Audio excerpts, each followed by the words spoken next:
It's really only through coaching that reveals your blind spots. Yes. Yes. Coaching reveals your blind spots, stuff you can't see, Correct. stuff because you're on the ground. A coach is 1,000-foot, a 10,000-foot view. Yes. They can see the whole terrain. They can see the obstacles before you do. They can see the relationship issues and mistakes that you're going to make. So really having that person in your life that can help reveal the blind spots. Yes. Because you don't see everything. Correct. So you have to have a coach that you're investing in that you trust. Does that make sense? That makes a lot of sense. You know, several situations that we had that you came down and, and looked and you said, I see this, I see that, I see this, right? And I didn't see anything until you helped me to it. And you could say, hey, by doing this, you can avoid that. This is a quicker path to this. And coaching is everything. It is. I mean, everything. It is.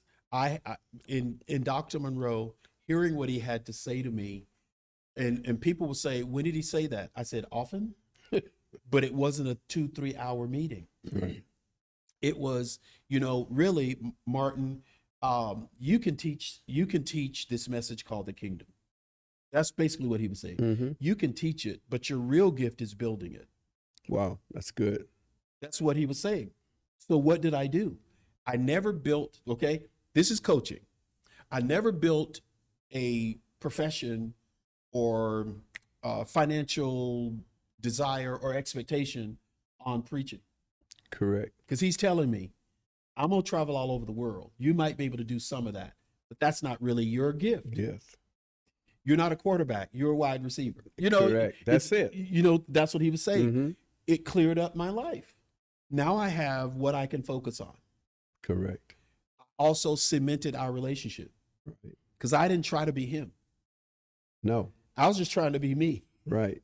So every time he said something to me, Mm-hmm. I would just go away and try to build it. What would this look like if I actually made it physical? If I made it evidence? If I made it something that people could touch, feel, see? That's all I did. He took away, because it could have been 30 years of me trying to become a famous teacher. Right. But I did not focus on that. I focused on building something because he saw the blind spot for me. That's good. And warned me against it. That's good. That's it. That's what coaching does. You can live a very frustrated life if you're trying to be something that you can't do. Yes. Yes. And in his words, he said, being successful in the wrong assignment.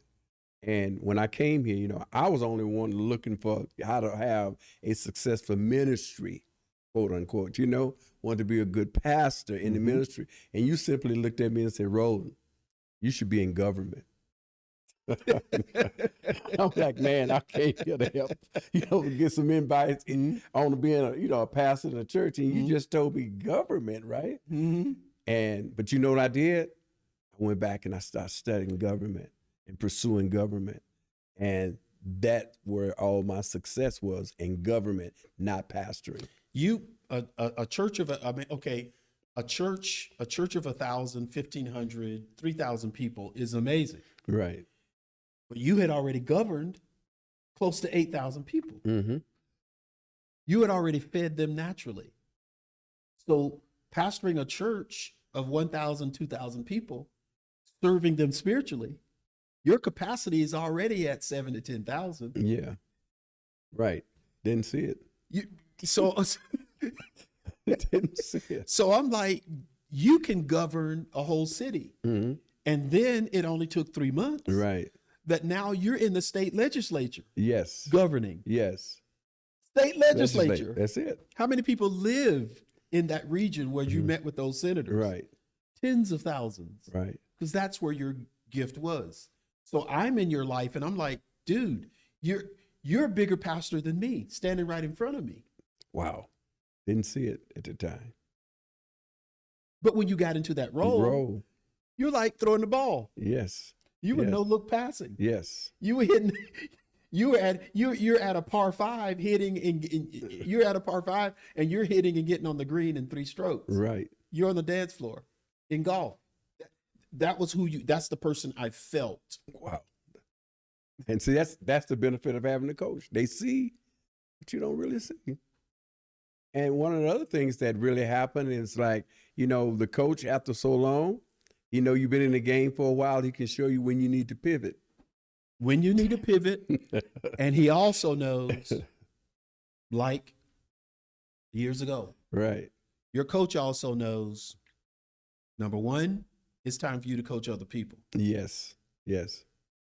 When I came to you, I said, hey, Dad, look, I'm doing this thing and it's election time coming up and, we running for mayor again. And you said one thing, I want you to consider this. You could have Campty or you could have the world. Make that choice. I said, that's simple. Real simple. Right. So what did you do? You went and found? Right. I went and made that adjustment. I pivot. And found someone to run for mayor. Run for mayor. Prepared them to run for mayor. And they took that place. And they won the election. Right. They won it. I mean, do you understand?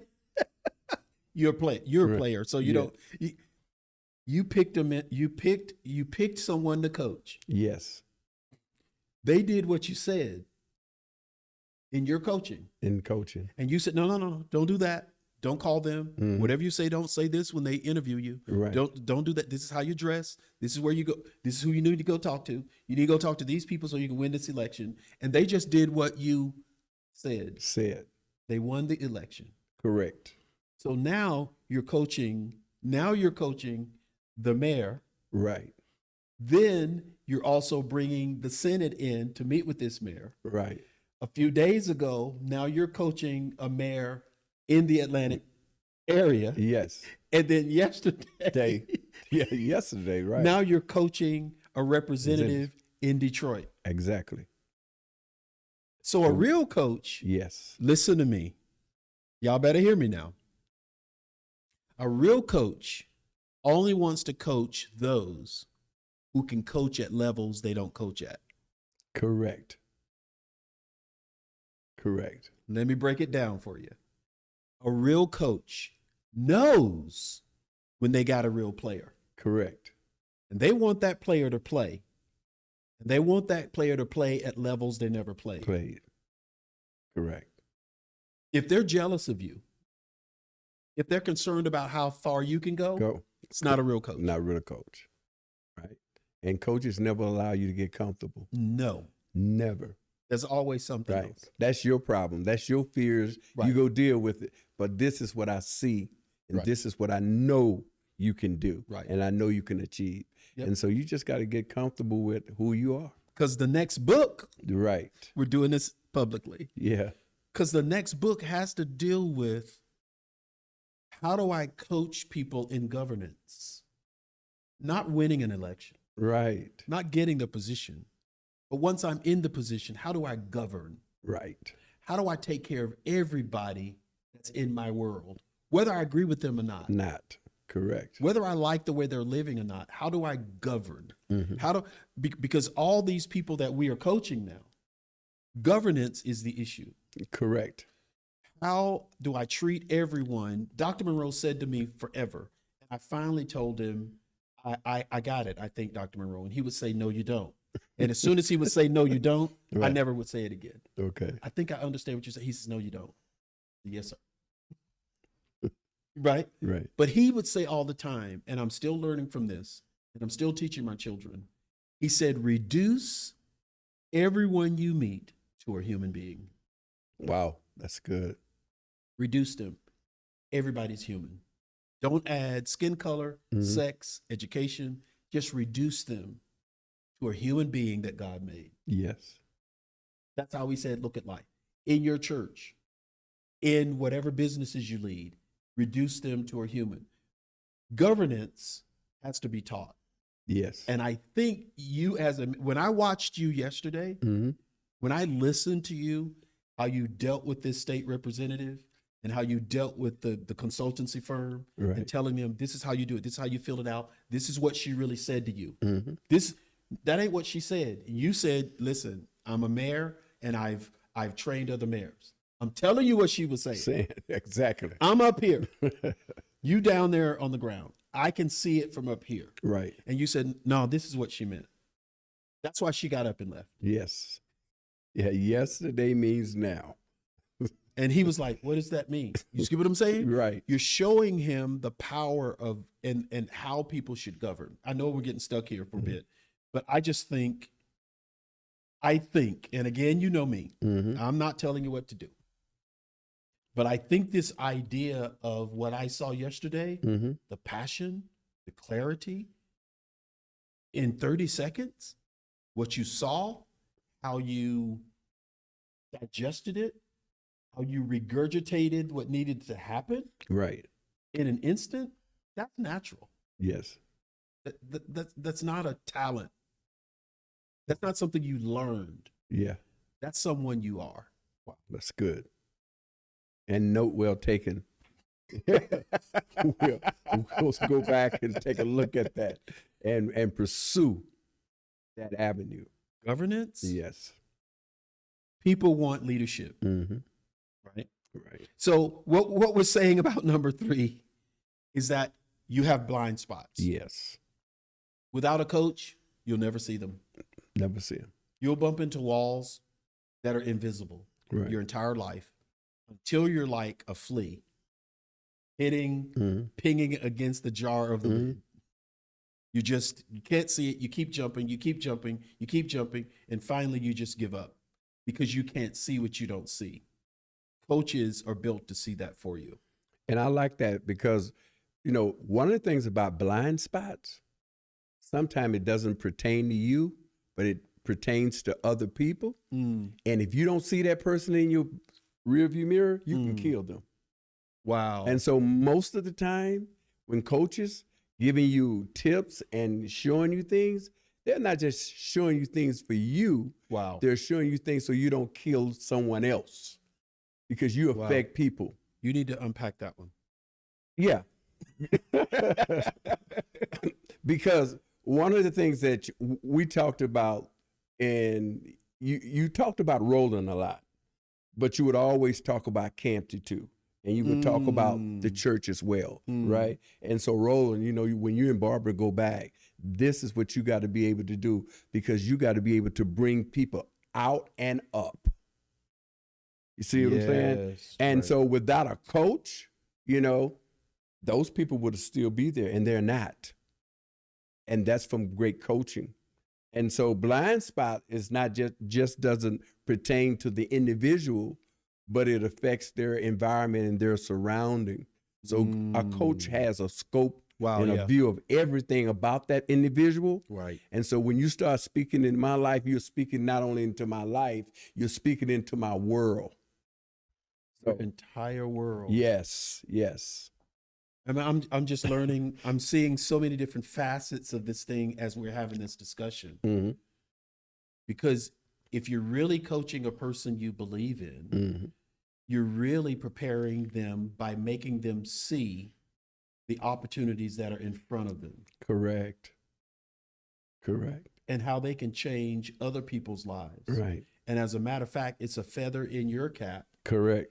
And it gets you paid more from the universe, God, whatever you want to call it, creator. And it also brings influence and money into your own pocket. Correct. Because you're not just helping somebody, you're coaching someone who can play at a higher level than you. Correct. That's how life is. Yes. Right. Life is more than just good intentions, because that's what happened most of the time. We mean good, but we do harm. Wow. Right. Some of the things that great leaders are doing out there is not intentional. They don't have a coach. They don't have the know-how. They don't have the skill and the leadership to help others. And so after a while, people become a burden because they don't have the answer. Wow. A person hold up. Okay. So you do this to me. When I read your books, I'm like, ooh, he should have unpacked that. You say that some people you can be coaching, eventually, they don't see blind spots. They don't see all that stuff. They can actually become a burden in their position. Exactly. Okay. You're going to have to look in that camera right there. and tell them what you talk about. Well, Talk to them who could be in that position where they're actually a burden. first of all, I think a leader has to know their own capabilities, their own strengths and weaknesses, and be honest about them. And so one of the things I do, if I have a problem, I call my coach. I call my coach, because it's just not my world. There are people who are living in my world who depends on me as a pastor, right, and a leader. And so my goal is to get them to their level. And if I can't do that, I'm only becoming a burden to them. Wow. Right. Now there's a stalemate. Wow. None of us want to be, listen to me, none of us want to be in a position where now we're the ceiling Yes. for other people. Yes. Yes. None of us want to be in that place where I'm leading people and I'm trying to lead them up, but I become their ceiling. Yes. Can't be. I'm the problem. I'm keeping them from, this will make you study, read, be prepared, and understand that, you want to do what's right by people. You don't ever want to be their ceiling. Right. You don't ever want to be the cap of how far they can go. Right. You call it a burden. So now I'm not carrying people as the burden. The people are carrying me. There you go. There you go. Lord of mercy. You told me, you said, hey, I need you to go back and read Ephesians 4, 12 and 13, but I need you to read it from the Passion Translation. And when I read it from the Passion Translation, this is what it says, is to teach them their purpose, not Period. mine. Wow. Yes. So My job is not to stand up and say, hey, my name is Martin. I'm here to do this, that, and the other. Now y'all come do what I tell you to do. yeah, no, That is not the goal. no, that's not The goal is, my name is Martin Williams, and who are you? Yes. Why are you here? What's your passion, your dream, your desire? What do you dream about? What do you think you're supposed to be doing? That's my job. That's it.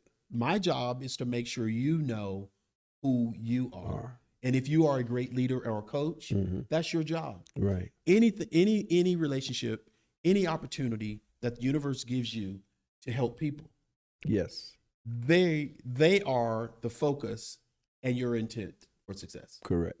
It's really in who can you bring out of them, not how can you make sure that they're doing what you need them to do. That's what it is. Yes. Now, okay, I want to get at least, well, it'll end up being maybe 2 broadcasts. Okay. But number 4, without a coach, with a coach, your low confidence is dealt with because a coach builds confidence in you with your specific talent. Your coach will build confidence and competence. That's your coach. Your coach, whoever she is, or your coach, whoever he is, they are there to build confidence and competence in you. I mean, I know how impacting this type of information is. If it's important to you, the impact that it's having on your life, only thing you need to do is like, share, make comments, communicate with me on this particular channel. Subscribe to it. You don't want to miss anything I have to say about this subject because you're looking at a guy who's the evidence of how you can live your life.